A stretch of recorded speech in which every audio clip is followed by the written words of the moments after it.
হঠাৎ কাজ করতে করতে একটি জিনিস যেন চোখে পড়ল, সাথে সাথে দরজাটি খুলে দেখতে লাগলাম জিনিসটা কি। নড়াচড়া করছিল দেখে সত্যি আমি ভয় পেয়ে গেলাম। পরে দেখি কাছ থেকে এটি একটি পাখির বাচ্চা। প্রথমত ভেবেছিলাম এটি কাকের বাচ্চা, কিন্তু আমার ধারণা পুরোপুরি ভুল ছিল।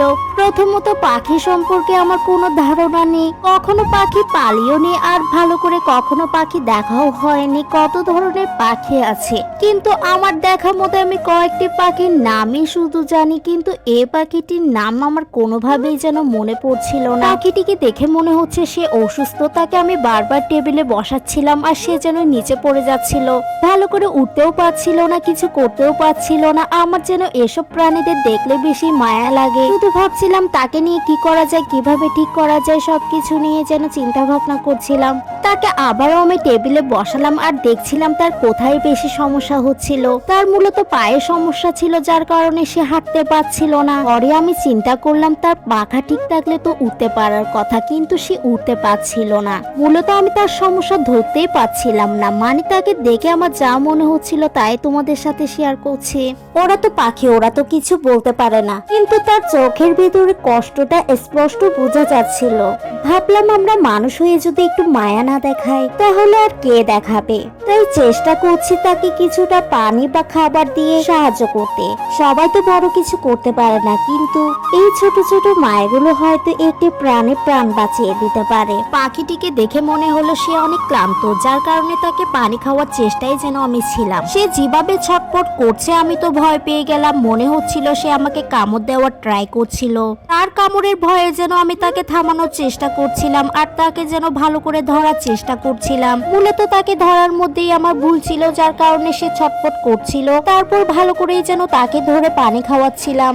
আজ যেন একটি নতুন অভিজ্ঞতা হলো। পানি তো খাচ্ছিল যেন পাখি, কিন্তু শান্তিটা পাচ্ছিলাম আমি। কারণ শুরু থেকেই আমার চিন্তা ভাবনা ছিল তাকে কিভাবে ভালো করা যায়, সুস্থ করা যায়, এসব কিছু নিয়ে। তাকে পানি খাওয়াতে খাওয়াতে যেন আমি একটি জিনিস লক্ষ্য করলাম, তার চোখগুলো বন্ধ করে রেখেছে সে। এমন অবস্থা দেখে আমি তার মাথায়ও যেন পানি ঢেলে দিলাম।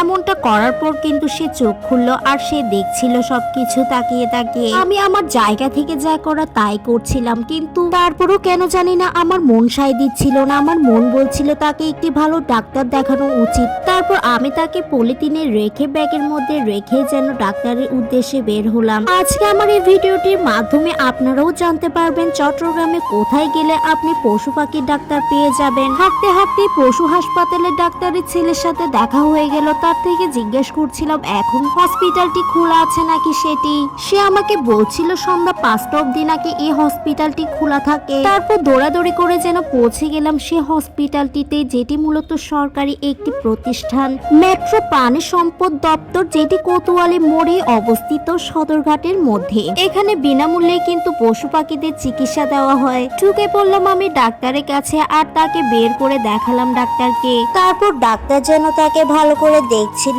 আর আমি বলছিলাম তার সমস্যার কথা। আমি তো আমার মতন বলতেই লাগলাম তার পা ভেঙে গেল, না হলে পাখা ভেঙে গেল, সে কেন উঠতে পারছিল না। কিন্তু ডাক্তার তো তাকে দেখে বলল তার কোনো সমস্যা হয়নি, সে মূলত কোথাও বাড়ি খেয়েছে তাই পড়ে গিয়েছে। সে মাথায় ব্যথা পাওয়ার কারণেই মূলত পড়ে গিয়েছে আর উঠতে পারছিল না। আর এমন অবস্থা দেখে ডাক্তারও যেন তাকে কিছু ওষুধ লিখে দিল, যেগুলো মূলত আমাকে খাওয়াতে বলেছে আর আমাকে বুঝিয়ে দিচ্ছিল কি কি কিনতে হবে না কিনতে হবে সবকিছু। ব্যথার জন্য 3 ফোঁটা করে খাওয়া দিবেন দাবি, 3 ফোঁটা পানি 3 ফোঁটা না খাওয়া দিবেন তো কোটা।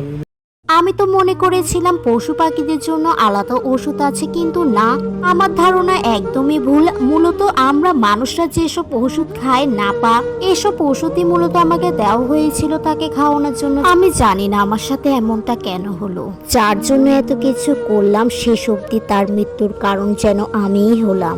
একটা ছোট পাখিকে বাঁচানোর চেষ্টাই করেছিলাম মন ভরে। ভাবছিলাম ওকে সুস্থ করে আবার আকাশে উড়িয়ে দিব, কিন্তু ভাগ্য হয়তো অন্য কিছু লিখে রেখেছে। আমার ভুল, আমার অজ্ঞতা সবকিছু মিলিয়ে যেন আমি তাকে হারিয়ে ফেললাম। আজও মনে হয় যদি আরেকটু ভালো করে রাখতাম তাকে, বুঝতাম তাকে, পলিথিনে না রাখতাম, যদি আরেকটু সাবধানে থাকতাম, হয়তো এটা দেখতে হতো না আজ আমার। আজ বুঝলাম সবসময় চাইলেই কাউকে বাঁচানো যায় না, কখনো কখনো ভালোবাসাটাও যথেষ্ট হয় না। তবু আমি খুশি সে সময়টা হলেও সে একা ছিল না। কারো মায়া কারো স্পর্শ পেয়েছিল। আর যদি কোনোদিন এমন আবারও পরিস্থিতি আসে, আমি চেষ্টা করব আরো ভালোভাবে বুঝে আরো সাবধানে সাহায্য করতে, কারণ ভুল থেকে শেখাটাই আসল। আর আমার ভালোবাসাটা কখনো ভুল ছিল না।